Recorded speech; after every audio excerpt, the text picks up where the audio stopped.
नमस्कार। आज हम भारत के एक बहुत ही जरूरी संवैधानिक पद को समझने वाले हैं, उपराष्ट्रपति। ये कहानी है एक तरह से उस अल्टीमेट बैकअप की, जो ये पक्का करता है कि देश के सबसे ऊंचे पद की कुर्सी कभी कभी भी खाली न रहे। चलिए इसे ऐसे समझते हैं। मान लीजिए कि भारत एक बहुत बड़ा परिवार है। अब क्या होगा अगर इस परिवार का जो मुखिया है वो अचानक से कहीं चला जाए या काम न कर पाए? तो फिर परिवार को कौन संभालेगा? ये एक बड़ा सवाल है। तो इसी सवाल का जवाब हमारे संविधान बनाने वालों ने बहुत पहले ही सोच लिया था।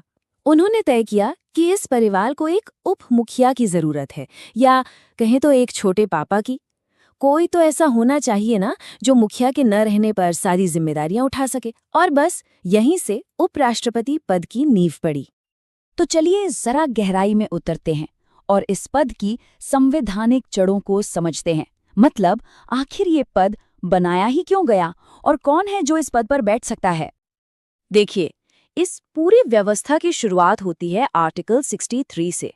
ये आर्टिकल बिल्कुल साफ साफ कहता है, भारत का एक उपराष्ट्रपति होगा। मतलब ये कोई ऑप्शन नहीं है, ये एक मैंडेटरी कॉन्स्टिट्यूशनल रिक्वायरमेंट है। इसका सीधा मतलब ये हुआ कि ये पद कभी खाली नहीं रह सकता। हमेशा कोई ना कोई इस पद पर रहेगा। अच्छा, तो इस पद की जिम्मेदारियां क्या-क्या हैं? अब यहाँ एक दिलचस्प बात है। उपराष्ट्रपति की एक नहीं बल्कि दोहरी भूमिका होती है ना इंटरेस्टिंग? चलिए एक एक करके दोनों को समझते हैं। तो पहली भूमिका तय करता है आर्टिकल 64। इसके हिसाब से उपराष्ट्रपति राज्यसभा के सभापति होते हैं। माने संसद का जो अपर हाउस है उसकी सारी बैठकों को वही प्रिजाइड करते हैं। और हाँ, एक बहुत ही अहम पावर है इनके पास।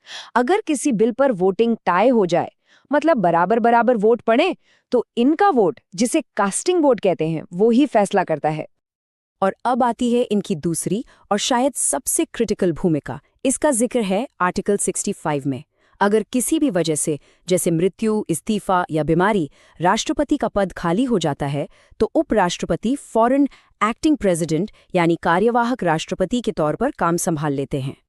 और सुनिए, ये सिर्फ कोई थ्योरी नहीं है, ऐसा असल में हो चुका है। 1969 में जब उस वक्त के राष्ट्रपति डॉक्टर जाकिर हुसैन का निधन हो गया, तब उपराष्ट्रपति वीवी गिरी ने ही कार्यवाहक राष्ट्रपति बनकर देश को संभाला था। इस घटना ने साबित कर दिया कि हमारे संविधान का ये सेफ्टी नेट कितना मजबूत और कारगर है। अच्छा, अब सवाल ये उठता है कि इतने इम्पोर्टेंट पद के लिए चुनाव होता कैसे है? कौन चुनता है इन्हें और इनका कार्यकाल कितना होता है?